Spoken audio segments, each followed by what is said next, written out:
Lucifer, Beelzebub, the beast, Satan. Hail Satan. When you say Satan to me, I think God. He has been called many names. He has taken many strange and different forms. The idea of God's evil enemy has been around for thousands of years. And it's still as powerful as ever.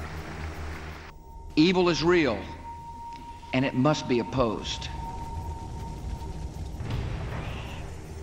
But where did Satan's story begin? Where did he come from? And how did he become the Prince of Darkness?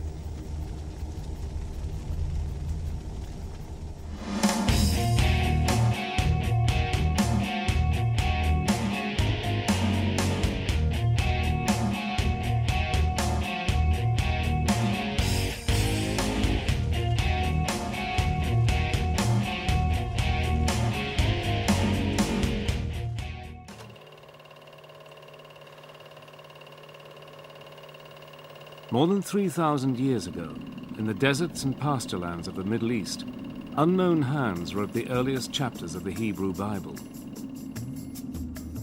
If the devil had a birthplace, surely it was here, somewhere in the book known to Christians as the Old Testament.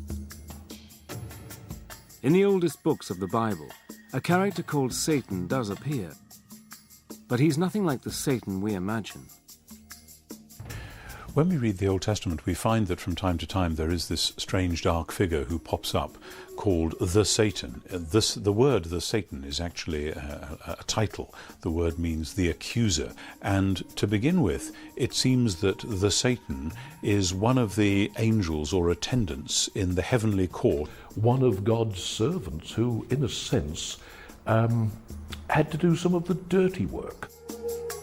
This Satan has no power of his own. He does only what God tells him. Nor is he a horrible creature with horns and a tail. There's no kind of prince of darkness, somebody who's standing opposite to God. Throughout most of the text, there's no concept at all of an evil force. One of Satan's earliest appearances is as an angel in the book of Job.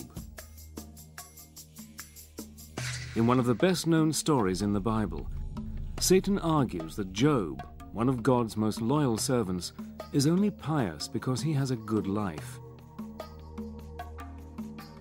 God agrees that Satan can test Job by inflicting on him all kinds of diseases and calamities.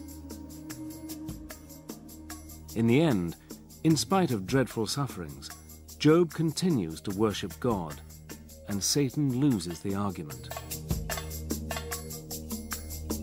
The Satan who makes Job's life a misery isn't a demon or even a bad angel. And he doesn't live in hell. There wasn't any kind of concept of a hell like we have, a place of fiery torment and torture. In fact, to the ancient Israelites, what happened when you died was really very little. You went to a place called Sheol, and this was just a sort of dark, shadowy place, a sort of underworld, where everybody who died went, irrespective of whether you were good or bad.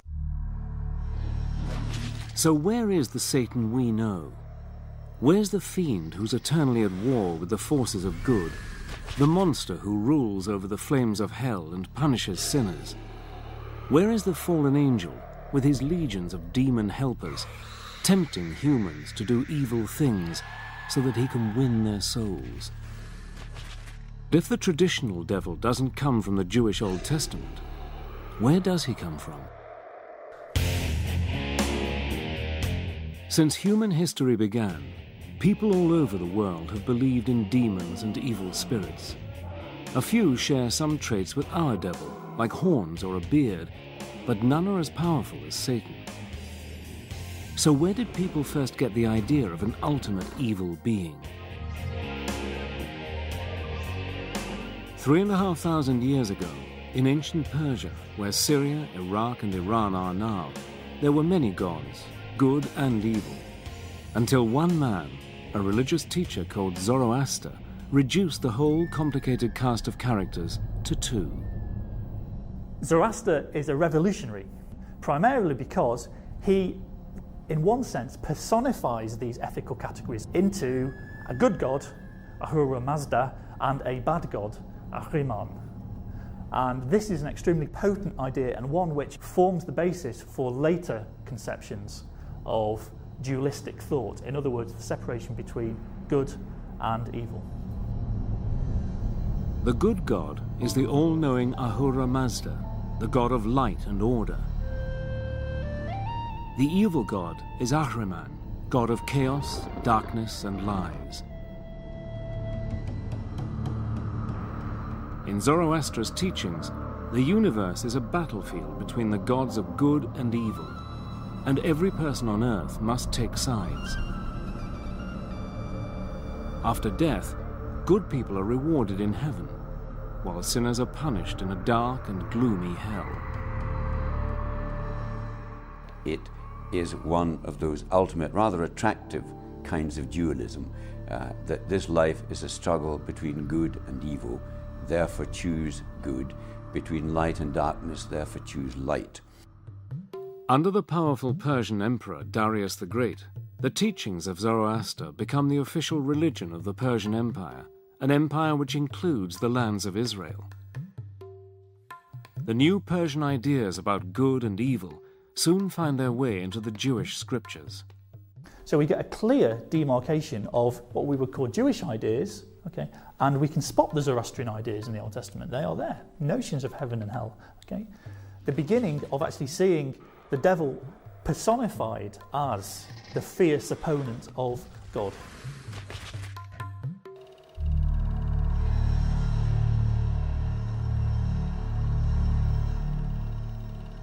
As the Persian Empire in turn is defeated by Alexander the Great, Greek culture comes to ancient Israel. The Greeks introduce a huge cast of gods and goddesses, including one who will shape our image of Satan for centuries.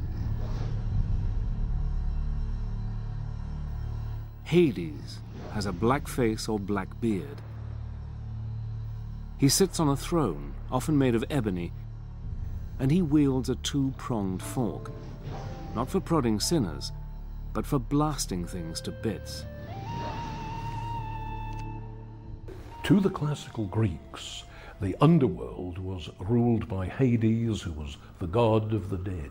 He was one of the Olympian gods, but he seems to have spent most of his time in this dark, shadowy underworld, which is also called Hades. Now, he wasn't a very nice character. He seems to have been very morbid and morose, and nobody really liked him. None of the gods liked him, and certainly no humans liked him.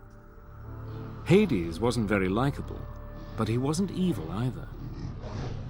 In fact, the ancient Greeks see Hades as a god of justice. They believe that when people die, they go to Hades, and he decides whether they go to a place of happiness or a place of misery. As ruler of the world underground, Hades is also the god of wealth and abundance. In a dim memory of Hades, people have believed for centuries that the devil can make you rich. As well as the brooding character of Hades, the Greeks give the world another familiar ingredient of the devil's story. In a famous myth, Zeus, the greatest of the gods, defeats the winged serpent Typhon and throws him down to Tartarus, the lowest region of the underworld. Over the following centuries, the myth grows into the story of how the angel Satan rebels against God and is thrown out of heaven with all his followers.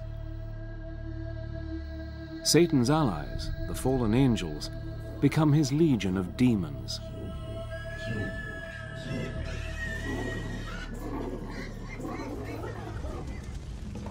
When we think of hell, we think of fire, lava, and sinners being horribly tortured. But where did this picture come from?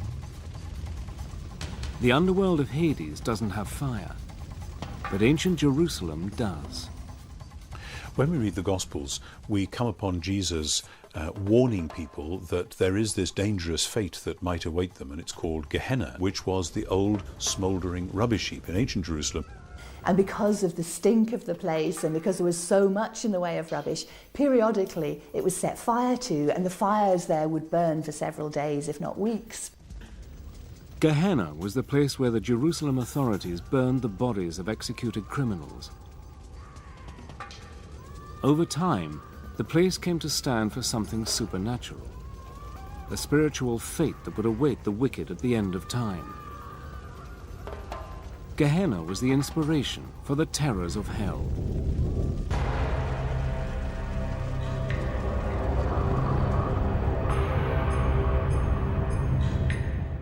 By the time the Christian Gospels are written, towards the end of the 1st century AD, Satan has grown into a powerful figure.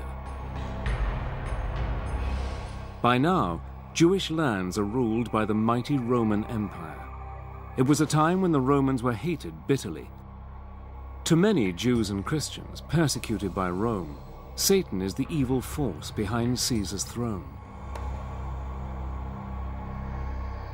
In the New Testament book of Revelation, the writer gives Satan one of his most mysterious names, the Beast, 666.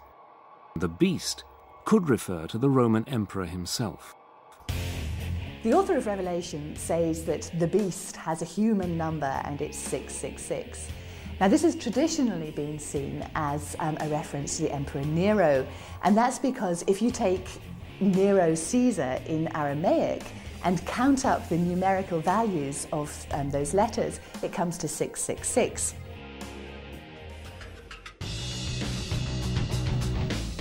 The book of Revelation says that the devil was sent down by God into the abyss, where he will be locked up for 1,000 years. When he gets out, the end of the world will come.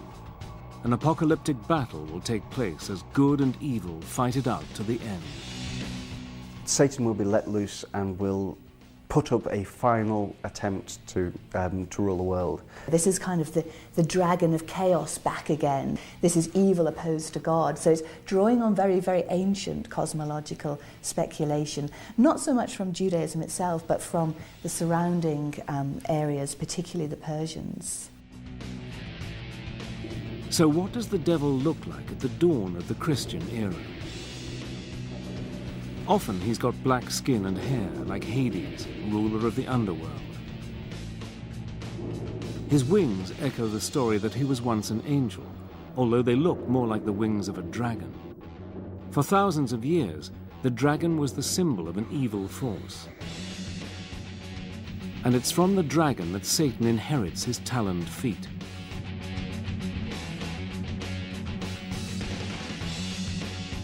When Satan isn't being a dragon, he's a snake. The serpent, said to have tempted Eve in the Garden of Eden, has long been believed to represent the devil, although the scriptures don't actually say so. In fact, Christian leaders disagree, sometimes violently, about what the devil is like. But one thing they do agree on: he is busy working with and through their enemies. 4 centuries after Christ, a Roman emperor, Constantine the Great, converts to Christianity. Within a generation, the once persecuted religion is the official creed of the mightiest empire on earth.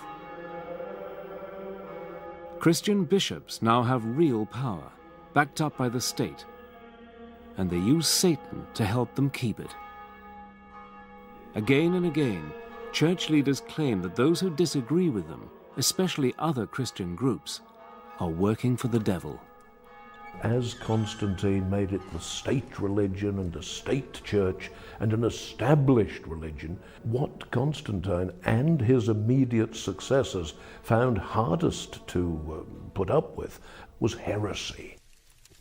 Catholic theologians would have said that because heretics didn't believe the correct Catholic faith, they must be worshipping the evil one instead, God's enemy. The logic is relentless. It's us and them.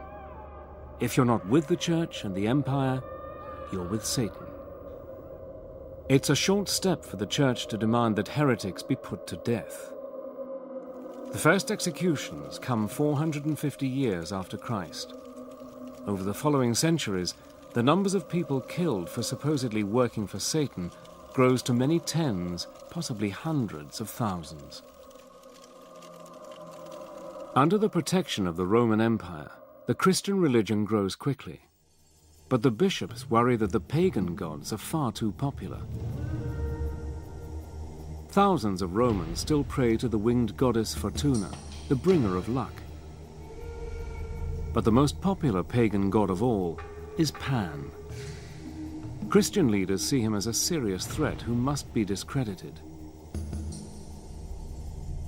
Let's think of the case of Pan and in Arcadia, and he becomes a sort of demon, whereas he was actually a very benign god of music and happiness and lovemaking and altogether to be admired, but becomes a goat-legged demon, a satire, in the later Christianized versions of it. Satan now adopts Pan's best-known features.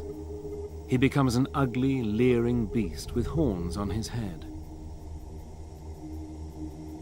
His body is hairy, and he has Pan's cloven hooves, although sometimes he keeps the taloned feet of the ancient dragon.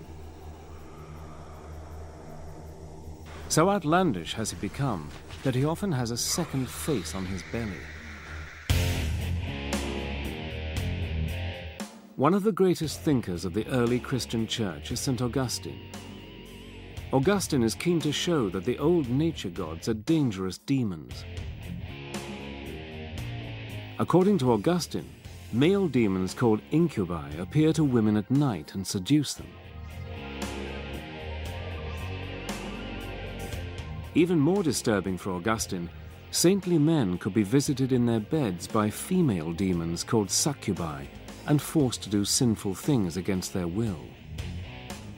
When, during the long dark hours, their frustrated minds produced all sorts of sexual visions and erotic pictures, and they had to expel these from their minds. I thought, well, how on earth could this have come into my pious celibate mind?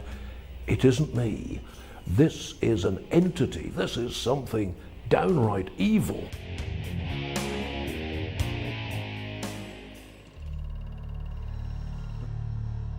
By the Middle Ages, after 1,000 years of Christian teaching, the Church has persuaded its followers that the devil and his demons are real, and that Satan is a powerful enemy. The problem is that some Christians take the idea a lot further than the bishops want. Some branches of Christianity did see the world itself as created not so much by Satan but by a lesser evil god. And so for them, of course, everything to do with the world, with matter, with human flesh, was seen in negative terms. We do find the emergence of something called Gnosticism. Gnostic Christians carried with them this very clear notion of a good God and a bad God. There's the good God who created everything spiritual, and there's the evil God who created everything physical, which means that everything that you can see or touch or sense with any of the five senses is actually coming from the evil God. One group which is taking enthusiastically to the Gnostic idea of good and evil is the Cathars of southern France. To the Cathars, all material possessions are evil and belong to the devil. For a church now wealthy and powerful, this is an uncomfortable, even dangerous teaching. The common people loved and admired them, called them les bonhommes, because they were healers. When the Cathars went around doing good, as they most certainly did, feeding the poor and healing the sick, so they were teaching people to avoid marriage, to avoid procreation, because all you will do if you have a family is to bring that new child into this decadent, evil, physical world where we should all be concentrating on spirituality. If you were Catharist, then you were actually in league with Satan. To question the church was to question God. Pope Innocent III announced a crusade against the Cathars. He tried to convert them back to Catholicism. That hadn't worked. The only thing he could do now was kill them. The crusade against the Cathars, launched in 1209, turns into a brutal 45-year war. At least 100,000 people die, partly for saying that Satan is even more powerful than the Church says he is.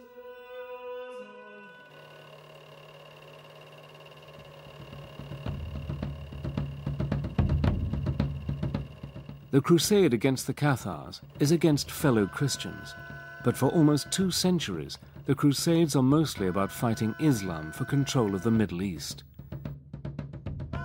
In medieval Europe, Islam is seen as a heresy, the work of the devil.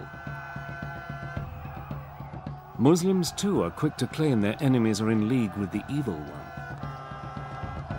In the Quran, Muslims are instructed to fight against non-Muslims because they are friends of Satan.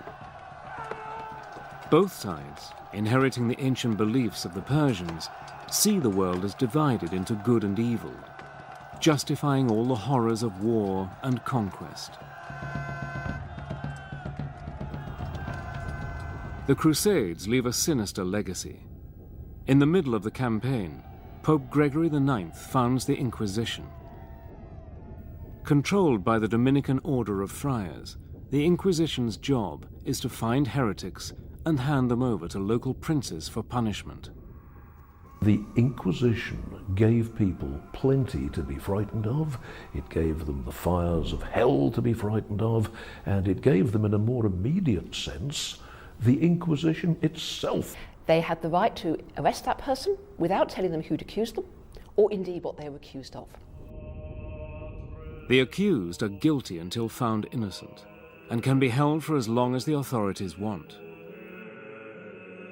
Anyone who questions the Inquisition is immediately suspected of being in league with the devil. In the fight against Satan and the powers of evil, medieval rulers believed that, as in any war, information is vital. Up till now, the Church has not officially allowed Christians to be tortured, although torturing Jews and Muslims is acceptable. But in May 1252, Pope Innocent IV rules that Christians suspected of heresy can be tortured until they confess they are working for the devil and inform on co-conspirators. Once you've set up a debate that defines somebody as a Satanist, as a servant of Satan, then you have put them in a position where you can do what you want to them because you are justified by working for the forces of good. Generally, once somebody had been accused of heresy, there was no way they could clear themselves. No matter what they said, because they were a heretic, therefore in league with the devil, therefore anything they said was like to be a lie. But the torturers can't do whatever they please. They are supposed to follow strict guidelines. In theory, and according to Pope Innocent IV in the middle of the 13th century, torture should be limited, it should not draw blood, it should not lead to serious permanent damage to the person who's being tortured. In practice, these regulations are not always followed. But there's also something which the psychologists would refer to as a rationalization process, that it could all be very well for them to say, oh yes, we are trying to save your immortal soul, we're trying to keep you out of hell, we're trying to prevent the devil from getting you, and what they really mean is, we rather fancy your farm. All over Europe, the new powers, supposed to be used against Satan, are used by the unscrupulous to seize wealth or to do down their enemies. In 1307, King Philip the Fair of France brings witchcraft charges against the leaders of the Knights Templar, the fabulously wealthy order of crusaders. Philip accuses the Templars of worshipping a pagan idol called Baphomet, a supposedly satanic figure. The Templars have been involved in the Middle East in negotiations with Muslims, and some people in Western Europe thought they had been in league with the Muslims, and because the Muslims, everybody knew, in inverted commas, were involved in magic, there is therefore a hint that perhaps the Templars were involved in magic too. They were attacked and largely destroyed on Friday the 13th of October in 1307, sealed orders given by Philip le Bel to his seneschals to attack every Templar stronghold simultaneously. Ever since the purge of the Templars, Friday the 13th has been seen as an unlucky day, somehow connected with satanic forces.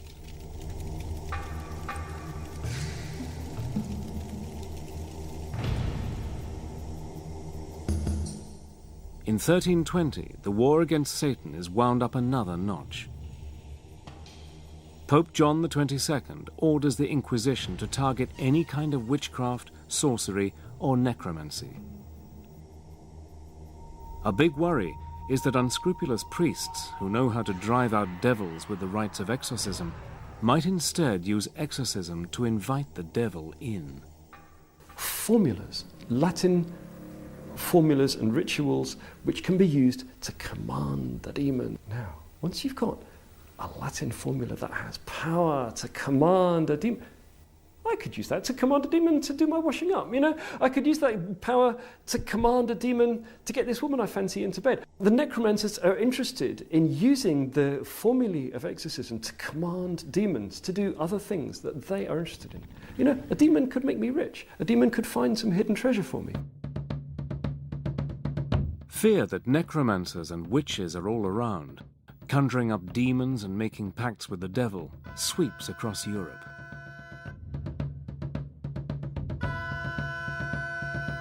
One of the first cases investigated by the Inquisition is in the Irish city of Kilkenny. In 1324, in a dispute over inheritance, one of the richest women in the town, Dame Alice Catela, is accused of witchcraft, heresy, and of having a demon lover called Robin. Alice Catela, a landowner in Kilkenny who had several husbands, so her stepchildren brought a charge against her that she'd poisoned her previous husbands in order to obtain the land, and she'd poisoned or killed them otherwise through witchcraft. Alice manages to escape to England. Her unfortunate servant, Petronella, is tortured and burned at the stake. The campaign against necromancers, sorcerers, and witches lasts 300 years and kills between 60,000 and 300,000 people. The vast majority of the victims are women. Women were thought of as being more prone to the devil, more likely to sin, more likely to be led astray. They were also thought to be less intellectual than men. Women were seen as closer to animals. And part of this was that they were more susceptible to temptation, that they were more easily seduced by material gratification.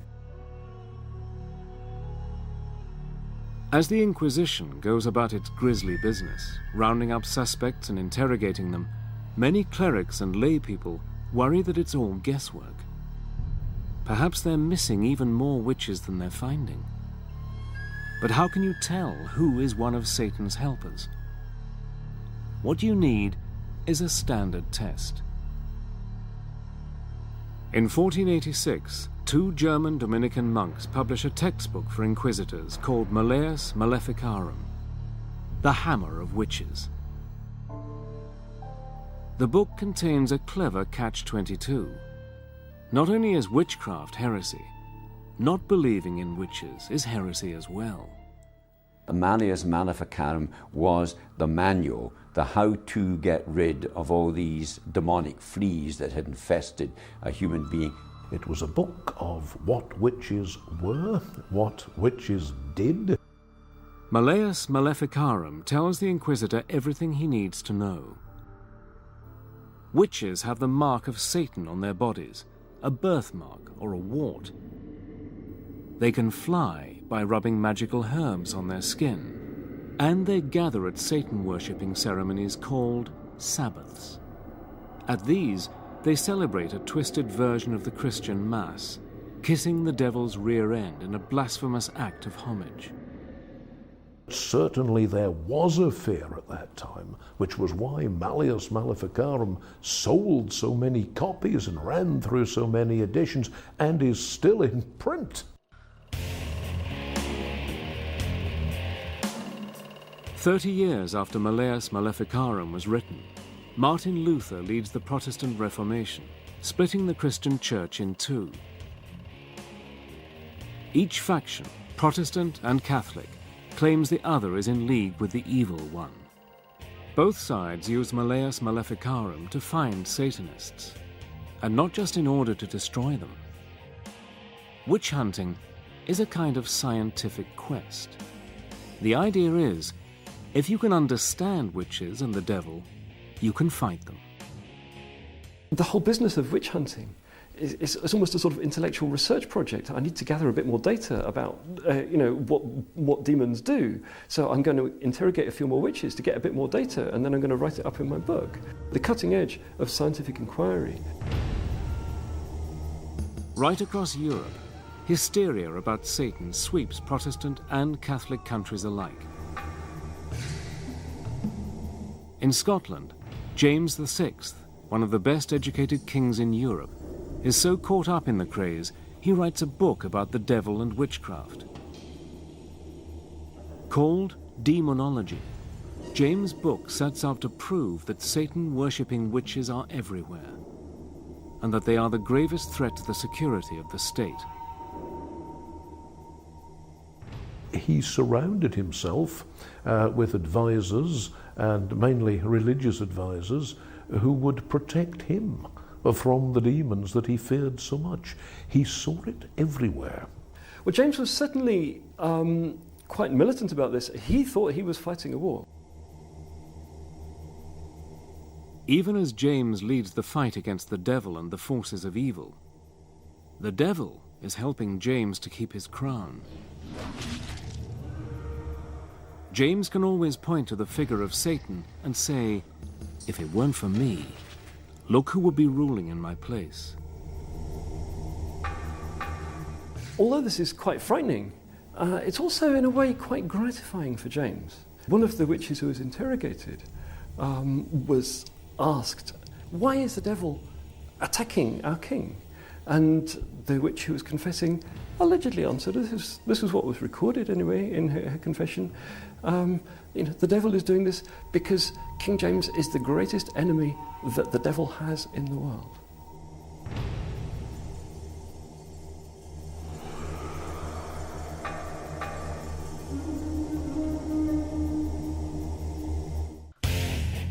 When the New World of the Americas is colonized by Europeans, the devil travels with them.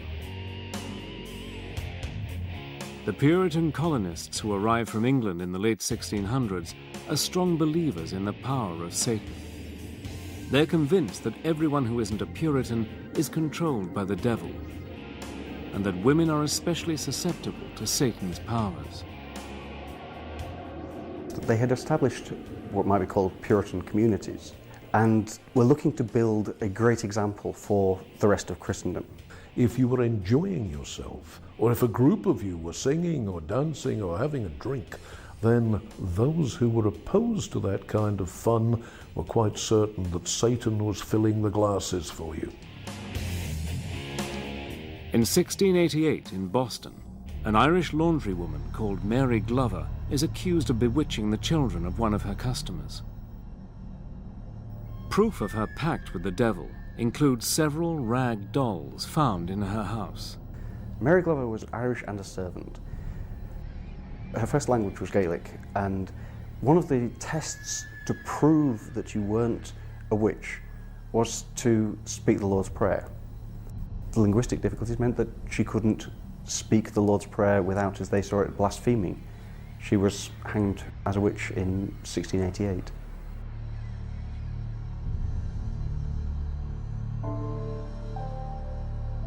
Three years after Mary Glover is hanged, less than 20 miles away at Salem, Massachusetts, the testimony of 3 young girls leads to a mass execution. Some of the children were said to be possessed by spirits sent from the witches. And so when they were standing witness, They were performing being possessed.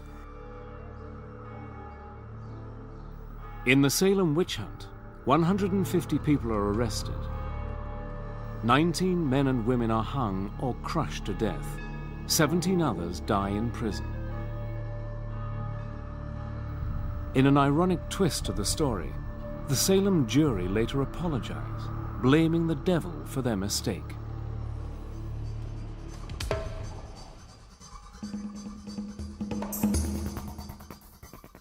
By the 1700s, the witch craze in America and Europe is almost over. A new, more scientific view of the world is gaining ground. Modernism, as the project that we get from the 18th century Enlightenment, actually banished religion, superstition, and all of that, and just said that that belongs to the Dark Ages. We're now in the modern world. We believe in facts, we believe in science, and if you want to be religious, that's a private option which you can go and practice somewhere else. Although the witch hunts have ended, and the educated classes of Europe and America even start to question whether the devil exists, in the folk tales of ordinary people, Satan lives on. But he's very different from the formidable and terrifying devil of the witch-finders. One of my own favourites is that of Dunstan, who was a very powerful blacksmith. The devil arrives and asks to have his shoes replaced. And he simply gets hold of his nose with 2 red-hot tongs and throws him out. And that is a very, very different devil. That's a devil that you can put in his place. By now, the devil has shed some of his ugliness and crude habits. In fact, he's often a member of the decadent aristocracy. He's a handsome gentleman dressed in fine clothes and mixing in fashionable company. Like Hades, the Greek god of the underworld, and the Satan of the ancient Gnostic heresies, this Satan controls the material world of wealth, power, and sex. He can give all these things to you if you promise him your soul. The most famous of all devil folk tales is the story of Faust. The devil, in the form of the clever and devious Mephistopheles, offers to grant Faust all his wishes. But there's a price. One of the things that many necromancers or people using necromantic spells are interested in is how to get women into bed. Faust is very interested in that, and he gets all kinds of women, including Helen of Troy.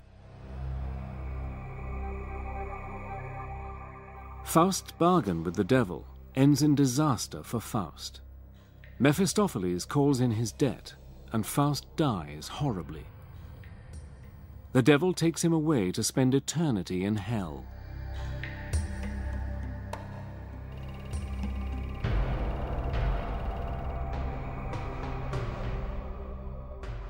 As the power of religion fades, and the age of popes and kings gives way to the age of revolution and democracy, a new devil arrives on the scene. This devil is utterly different from the treacherous fiend of Christian tradition. He is a tragic and lonely figure, a hero battling against tyrannical authority in the shape of a cruel and overbearing god.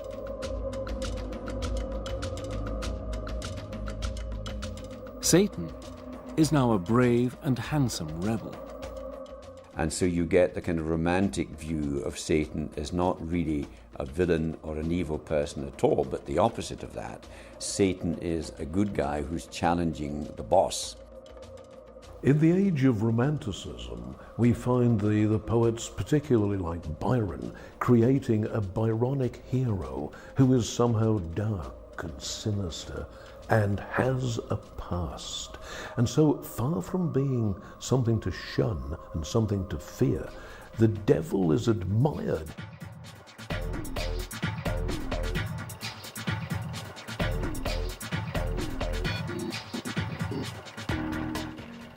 With the 20th century, the devil's fortunes take a turn for the worse. No longer feared or admired, he becomes a figure of fun. He even joins the world of commerce, helping to sell products from wine to chocolates and beer. In the age of marketing and the consumer society, Satan can bring the lure of the forbidden to a tired brand. It's a long way from an apocalyptic war between good and evil. It has been a hallmark of the 20th century for the devil to be treated as a figure of fun. We find the devil is neither better nor worse than the people he's dealing with, and he's just a man among men. Satan seems to have been cut down to size. The Prince of Darkness has become a mischievous imp. But in a surprising twist, a different Satan, the glamorous rebel so admired by the revolutionaries of the 19th century, makes a startling comeback in the 1960s. There was a strong sense of rebellion against everything that anointed the Western political power structure. And it was Christian, it was capitalist, it was warmongering. And so the counterculture started exploring anything that was counter to that. In 1966, occult showman Anton LaVey founds the Church of Satan in San Francisco. Part religion, part money-making racket, the Church of Satan attracts lurid headlines, mostly encouraged by the publicity-seeking LaVey himself.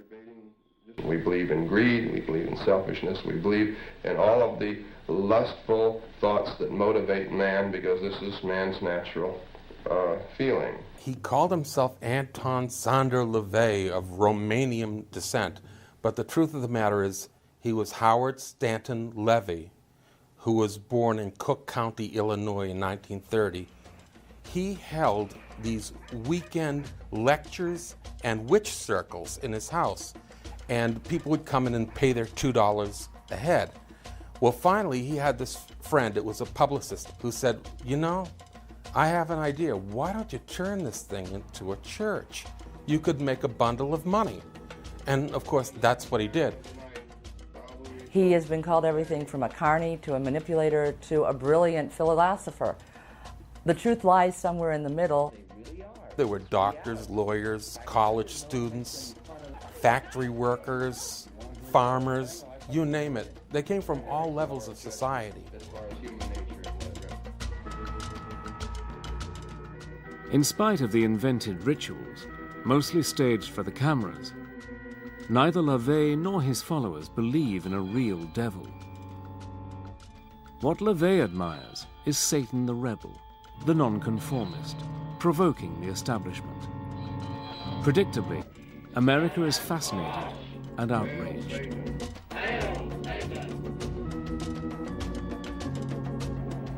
In 1967, the 60s fascination with the occult, spearheaded by LaVey's Church of Satan, gets a powerful boost from Hollywood. The film Rosemary's Baby, a dark tale of devil worshippers in Manhattan, is a massive and unexpected hit. In Roman Polanski's masterpiece, the heroine's innocuous neighbors are part of a satanic conspiracy to help the Prince of Darkness father a child who will rule the world. In Rosemary's Baby, Satan triumphs in the end. But the Christian backlash to the story comes in the 1973 blockbuster The Exorcist. This time, the devil, who has possessed a young girl, is defeated by the forces of good in the shape of two priests. The old belief that women are especially susceptible to satanic influence is revived 2 centuries after the Salem witch trials. We would be seriously in error if we were to underestimate the power of Hollywood. I think the biggest impact was probably around the time of The Exorcist.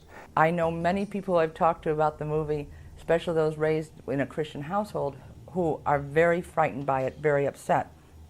It's the war between good and evil, but evil is in a whole new dimension, and it's very personal. It made being possessed almost fashionable. The numbers of people who were seen to be possessed just took off.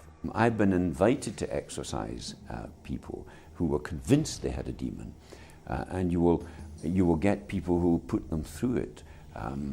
and it can be very violent and very dramatic and very expressive, but it can really flip someone into serious, serious ill health. Hollywood's discovery that fortunes can be made with stories of possession and devil worship stokes the fires of a paranoia that has lain dormant since the days of the witch trials. In the 1980s, stories about a vast conspiracy of organized Satanists sweep the media. Known as the Satanic Panic, Christian groups allege mass satanic abuse of children and tens of thousands of kidnappings. Part of the Satanic Panic started with accusations of satanic ritual abuse. Groups of people who declared themselves as Satanists were believed to be taking people and children and damaging them. There were all kinds of dark suggestions about children disappearing and about child sacrifice and ritual murder. Although hundreds of people are arrested and imprisoned, when the FBI finally launches a full-scale investigation in the United States, it concludes that the satanic abuse allegations are all groundless.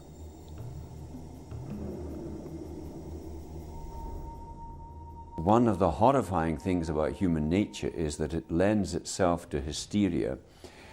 You get it in all periods of history.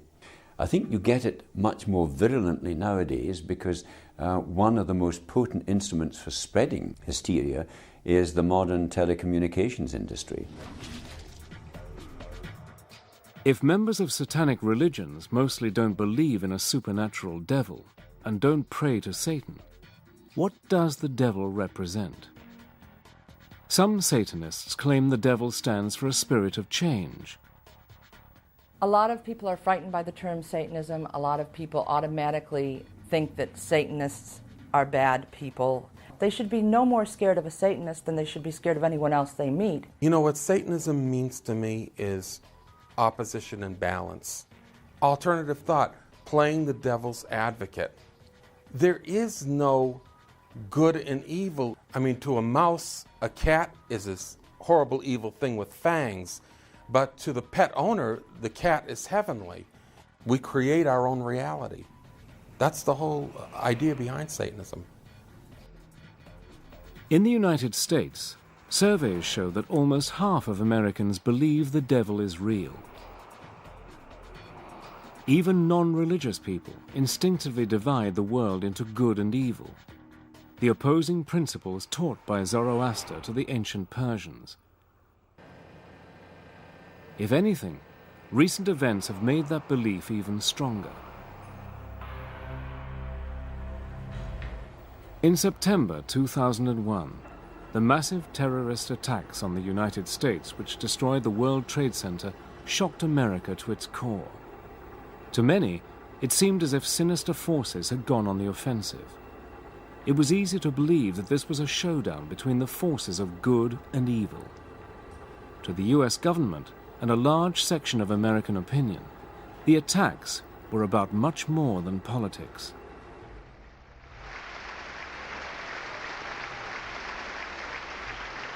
We've come to know truths that we will never question. Evil is real, and it must be opposed. You're either with us or you're against us. And if you're against us, by and large, you're going to be working hand in hand with Satan. It was Reagan that talked about the evil empire. Bush talks about the axis of evil. It's classic, ancient, dualistic thinking. In the wake of the 9/11 attacks, President Bush gave the job of catching Osama bin Laden, the man responsible for the atrocity, to Lieutenant General William G. Boykin. But according to Boykin, America's real foe isn't bin Laden. In the general's words, the enemy of the US is a guy called Satan. Since 2001, the draconian measures taken by the US and other governments in the war on terror are uncannily like those of the war on Satan of 400 years ago.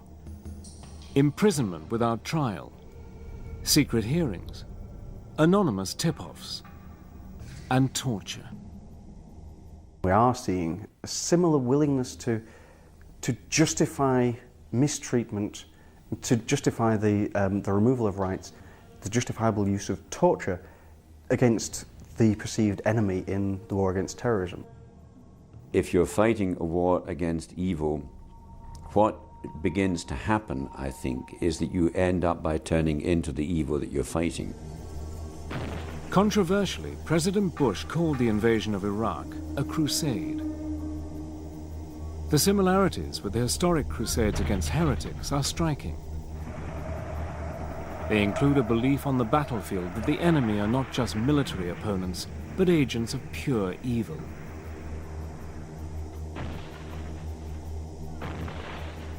In November 2004, as US forces launch a massive attack on the Iraqi city of Fallujah, a senior Marine officer, Lieutenant Colonel Gareth Brandle, makes clear who he thinks the enemy is. The enemy has got a face. He's called Satan. He's in Fallujah, and we're going to destroy it.